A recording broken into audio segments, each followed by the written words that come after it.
may nag-comment sa aking video, sinasabi niya na ang Diyos lang daw ang magpapatawad.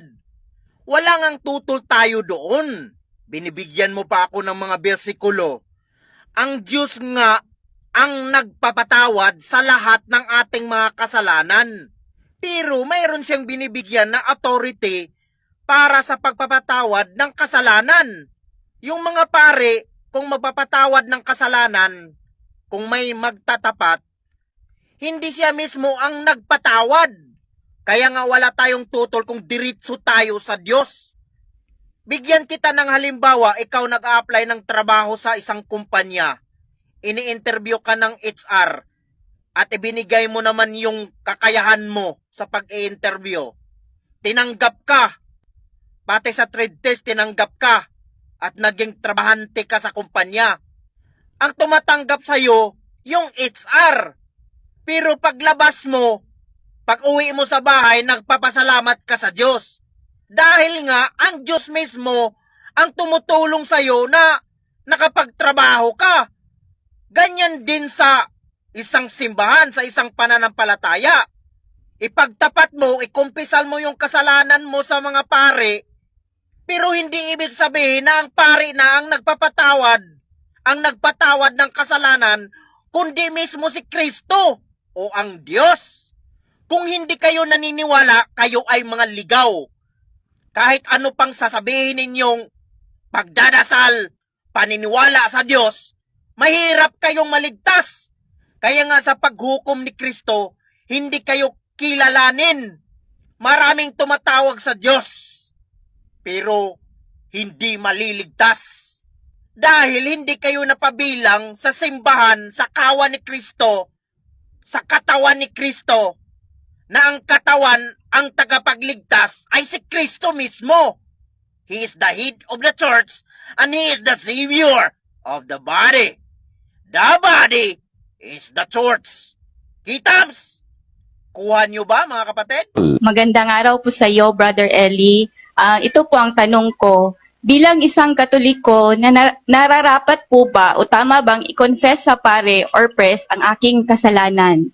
Yun po. Nagkasala ka sa pare, sabihin mo sa kanya, nagkasala ako sa'yo, no? Pero kung nagkasala ka sa nobyo mo, sa nobyo mo, ikaw, doon ka mangumpisal. Basahin natin ang 5:16 ng Santiago. Mangagpahayagan nga kayo sa isa't isa ng inyong mga kasalanan. Tuwanag, magpahayagan kayo sa isa't isa ng inyong mga kasalanan. Ang sabi, confess your faults one to another and pray one for another, that he may be healed.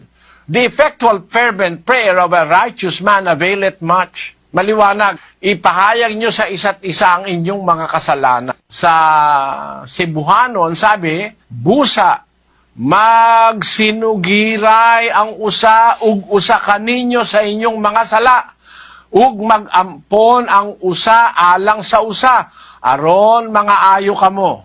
Kita mo? Ang usa ug usa. Halimbawa, nagkasala ka sa kaibigan mo doon ka mangungumpisal. Hihingi ka sa kanya ng tawad kasi sa kanya ka nagkasala. Pero pangunahin dapat mangumpisal tayo sa Diyos. Siya una sa lahat. Basahin natin ang 32:5 ng awit. Aking kinilala ang aking kasalanan sa iyo, at ang aking kasamaan ay hindi ko ikinubli. Aking sinabi, aking ipahahayag ang aking pagsalangsang sa Panginoon, at iyong ipinatawad ang kasamaan ng aking kasalanan. English, kapatid Daniel. I acknowledge my sin unto thee, and mine iniquity have I not hid. I said, I will confess my transgressions unto the Lord, and thou forgavest the iniquity of my sin. Said, I will confess my transgressions unto the Lord, not to the priest. If you have sinned against a priest, you have to confess it to a priest. But if you have sinned against another person, you have to confess it to that person. If you have sinned against the Lord, first of all, as the Bible said, I will confess my transgressions unto the Lord, and thou forgavest the iniquity of my sin.